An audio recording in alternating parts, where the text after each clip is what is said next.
기쁨이 이제 나오고 이러는데, 오늘 이 시대는 이런 일상에서 경험하는 자연스러운 기쁨과 행복을 잘 누리지를 못하다 보니까 이제 술, 마약, 또 뭐 어떤 인위적인 약물 이런 것들을 이제 의지하다가 보니까 그래도 도파민이 나온다는 거예요. 이 마약에 왜 사람들이 그렇게 몰입하는 사람이 많아지느냐, 그게 도파민을 극단적으로 이제 한번 일시적으로 확 끌어올리기 때문에. 그런데 근데 이런 약물에 의한 도파민은 부작용이 있잖아요.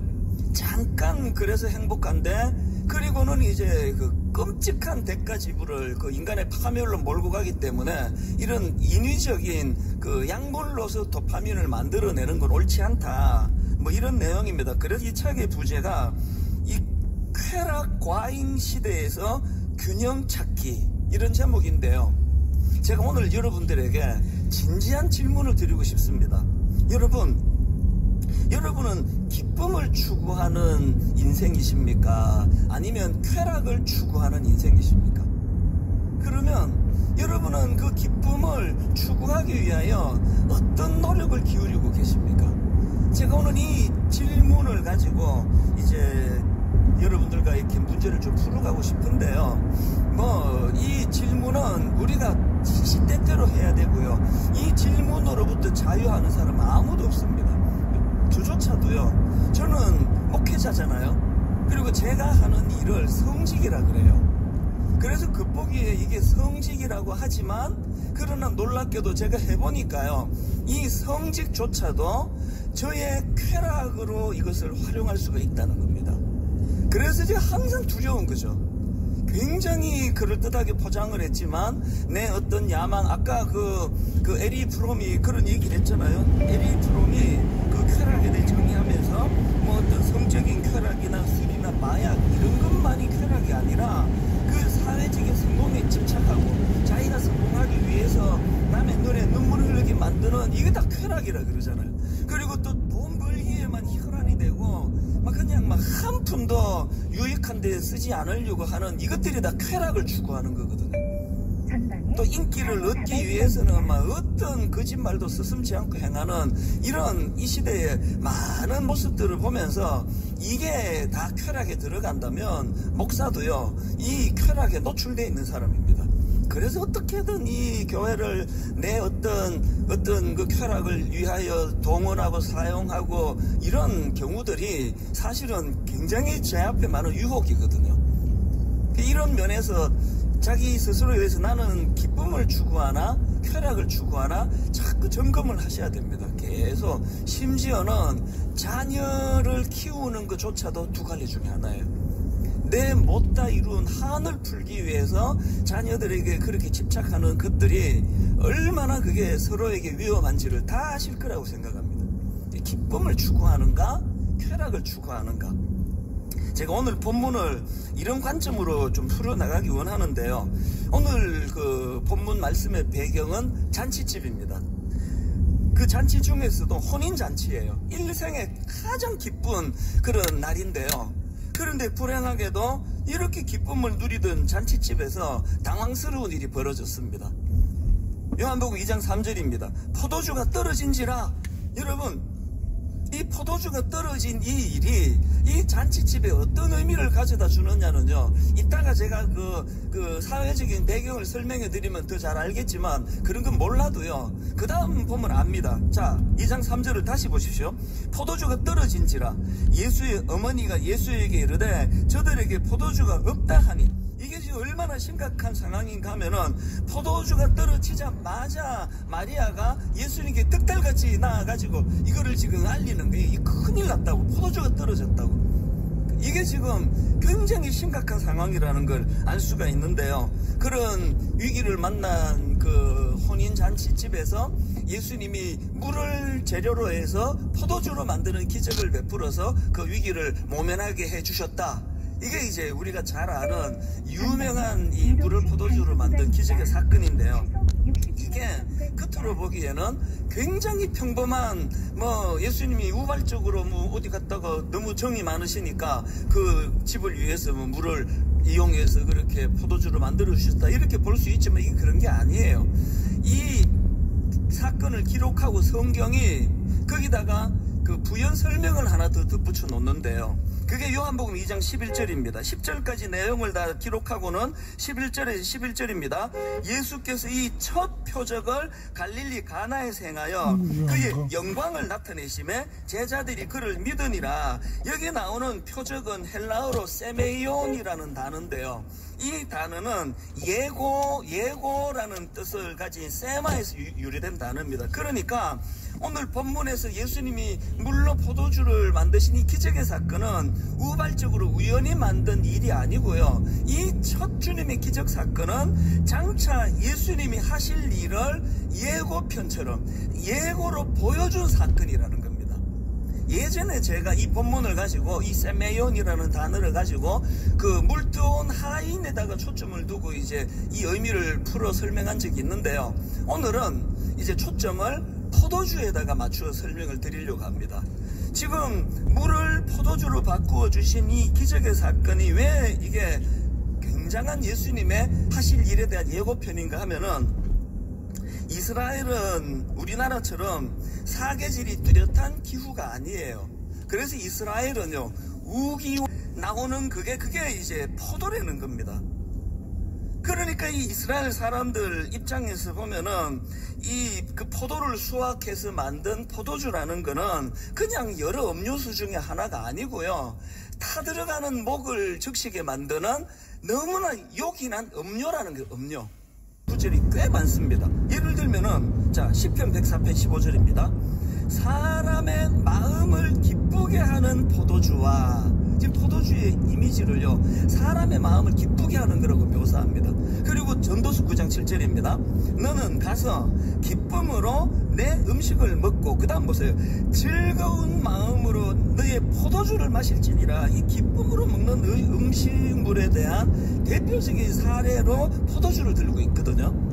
또 전도서 10장 19절입니다. 잔치는 희락을 위하여 베푸는 것이요 포도주는 생명을 기쁘게 하는 것이나.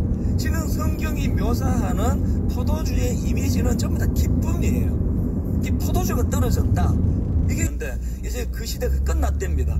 이제 더 이상 마약 청정국이 아니고 더 가슴 아픈 건 이게 지금 연령이 얼마나 떨어지고 있는지 모른대요. 왜 자꾸 이렇게 쾌락을 찾는 사람이 많아지고 쾌락을 찾는 열이 좀 떨어지느냐? 그러냐? 오늘 본문을 한번 가만히, 결정적인 계기가 그 혼주가 예수님을 그 잔치에 초대했다는 거예요. 예수님을 그 잔치에 초대했기 때문에, 그래서 여러분, 오늘 우리 시대가 기쁨은 없고 갈수록 점점 더 쾌락만 넘쳐나는 이유는요, 이 해갈의 기쁨을 가져다 주시는 예수 그리스도가 그 인생에, 그 사회에 없기 때문이에요. 여러분, 지난주 말씀 기억하시죠? 그 목사님은 우리한테 너무 많은 걸 요구하십니다. 그런 표정을 갖고 보시는데요. 그 지난주 기억 전혀 안 나세요? 지난주에 왜 우리는 그 꽃을 추구하는 인생이 아니라 열매 맺는 인생을 추구한다. 아직도 그때 꽃 이야기가 지난주 나왔나? 이런 분 계시다면 뭐 저도 어떻게 할 수가 없습니다. 우리가 그때 살펴본 것처럼 우리는 꽃을 추구하는 인생이 아니에요. 그래서 이 꽃을 추구하면 갈수록 우리는 허무해져요. 안 들는 사람 있습니까? 그리고 오늘 본문에서 포도주가 그친 것처럼 모든 인생은요, 인간이 만든 포도주는 다 중간에 사라지게 돼 있습니다. 그래서 우리는 꽃을 맺는 인생이 아니라 열매를 맺는 인생이라고 그렇게 말씀을 드렸는데, 그래서 이제 우리가 열매 맺기 위해서는 요한복음 15장 5절입니다. 나는 포도나무요 너희는 가지라. 그가 내 안에 내가 그 안에 거하면 사람이 열매를 많이 맺나니 나를 떠나서는 너희가 아무것도 할 수 없습니다. 지금 열매 맺는 삶을 살기 위해서는 포도나무 대신 예수 그리스도, 그분과의 연합, 그분과의 친밀함, 오늘 본문으로 빗대어 말하면 그 포도주가 떨어져 버린 그 잔치집에 혼주가 예수님을 초대하셨다는 거. 그래서 거기에 지금 예수님이 계셨기 때문에 이 물을 포도주로 만드는 기적이 가능했다는 것이 우리에게 뭘 의미해 주느냐는 겁니다. 여러분, 오늘 우리가요, 그분이 포도나무고 나는 가지고, 그래서 우리 열매를 많이 맺어야 된다면 지난주 두 가지 기억나시죠? 내적인 열매, 인격적인 성숙도 맺어야 되고요, 외적인 열매, 그 영혼 구원의 열매도 맺어야 되는데, 오늘 본문으로 보니까 하나 더 있네요. 오늘 우리가 맺어야 되는 열매는 기쁨입니다. 기쁨의 열매예요. 전도 막 엄청 잘하고, 막 학교 가서 애들 잘 가르치는 선생님이시고, 막 목회 엄청 잘하고, 막 환자 잘 고쳐주는 의사시고, 다 존경도 받고 하는데 그 내면에 기쁨이 없다. 그거는 자기를 돌아보셔야 돼요. 여러분, 현상 유지적인 교회, 또 분당 우리 교회가 그 박물관 교회가 안 되는 길은 다 하나예요. 여러분이 인생은 누구나가 중간에 포도주가 떨어진다니까요. 인간의 포도주가 떨어질 때 주님이 그 교회에 계셔서 오늘 주님이 만들어주신 물을 포도주로 바꾸시는 예고편으로 보여주신 이 사건이 2000년이 지난 오늘까지 흘러 넘치는 줄 믿으시기를 바랍니다. 여러분, 이 교회에서는 주님 주시는 기쁨이 많이 흘러가기를 바랍니다. 어떤 예배가 좋은 예배인지 아세요? 달변가 막, 오늘 내가 좀 말이 좀 술술 잘 나오는데요. 막 그냥 막 설교자가 막 술술술 말 잘 나와가지고, 야, 우리 목사님 최고. 이게 좋은 예배가 아니고, 기쁨이 회복되는 예배가 좋은 예배예요. 그냥 막 저희 아버지는 말을 많이 더듬으셨거든요. 목사님인데. 말을 많이 더듬으셨어도요, 그 목사님이 신령하셔가지고 많은 성도님들에게 참 전달이 좀 어렵고 힘들었어도 거기에 기쁨을 전해주신다면 그 교회가 하나님이 기뻐하시는 교회예요. 그래서 어릴 때부터 이제 저보고도 그런 이야기를 종종 했는데, 자꾸 이제 주일학교에서 말 잘하면 네 목사 되라, 목사 되라. 그 굉장히 나쁜 거예요. 그 말 잘하면 목사 되라, 이거 안 됩니다. 그 교회가 자꾸 그냥 말만 잘한다 그러잖아요. 그리고 막 그냥 뭐 이것들은 죽어도 가라앉지도 않을 거라고, 뭐 입만 동동 뜰 거라고 그러고, 이런 말을 엄청 기분 나쁘잖아요. 그래서 목사 말 잘하는 교회를 찾지 마시고요, 기쁨을 주는 교회를 찾으셔야 돼요. 내 기쁨을 너희에게, 내 기쁨을, 주님이 말씀하시는 너희 기쁨이 충만하리라. 그러면 여러분, 이 일이 가능하려면 한 가지 하셔야 돼요. 요한복음 15장 4절, 내 안에 거하라, 나도 너희 안에 거하리라. 가지가 포도나무에 붙어 있지 아니하면 스스로 열매를 맺을 수 없음같이 너희도 내 안에 있지 아니하면 그러하리라. 무슨 뜻인지 아시겠죠? 주님 안에 거하지 않고는 기쁨의 열매가 없습니다. 그러니까 자꾸 쾌락을 추구하는 사회가 되는 거 아닙니까? 여러분, 그 영어로 기쁨, joy, 이 스펠링이 딱 3개 아닙니까? J-O-Y. 아마 이건 뭐 거의 다 아시는 것 같긴 한데요. 그래도 오늘 제가 한번 삼행시처럼 이 J-O-Y가 어떻게 구성이 된 것이 기쁨으로 만들어졌는지를 제가 그 삼행시처럼 여러분이 운을 떼주신다면, 아이, 저 목사가 안 졸게 하려고 별짓을 다 하네. 맞습니다. 그 몸부림이에요. 약간 졸리시면 크게 해보세요. 자, 이제 운을 참 처절하다. 자, 운을 한번 떼어보세요. 다시. 자, 시작. Jesus first예요. 우리 인생의 우선순위가 예수 그리스도, 그분이 내 삶의 우선순위가 되게 하겠다. 이게 J예요. 그 다음에 운을 떼보세요. Others first, others second예요. 그러니까 우리로 치면 여기 있는, 가까이 있는 내 아들, 딸, 내 남편, 아내, 또 교회 공동체, 교회에서 만나는 성도, 내 인생에서 제가 첫 번째가 되고 두 번째 되면 그 목사가 아니에요. 우리 성도님들의 유익을 위해서 사는 인생, 이게 O예요. 그리고 마지막 Y. 그 내가 만드는데. 자, 여러분이 하셔야 됩니다. 잠 확실히 깨셨죠? 자, 해보세요. 시작. You third예요. 이게 참 곤란합니다. 서더 그러면 미국 사람들 욕하고요. 서더 그러면 또 저게 또 혀를 왜 굴리나 그러고 해서 굉장히 어려운 단어인데요. 이 우선순위 아시겠죠? joy, 기쁨은 어떻게 만들어지느냐? 주님이 내 인생의 우선순위가 되시고요. 그 은혜로, 그래서 우리 교사들은 학생들이 세컨드예요. 교사하니까 연금도 잘 나오고 편하고 좋아. 농담으로도 그러지 마세요. 의사가 수입이 얼마나 많은지 알아? 농담으로도 그러지 마세요. 의사에게 세컨드는 환자들이에요. 어떻게 이분들을 내가 잘 섬길 수 있을까? 목사에게 세컨드는 성도님들 아닙니까? 뭐야?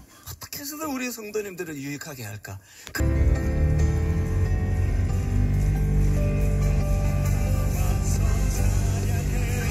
사랑을 주신 주 찬양해. 사랑의 우리 주님 생명 주셨네. 소리쳐 찬양해. 소리쳐 찬양해.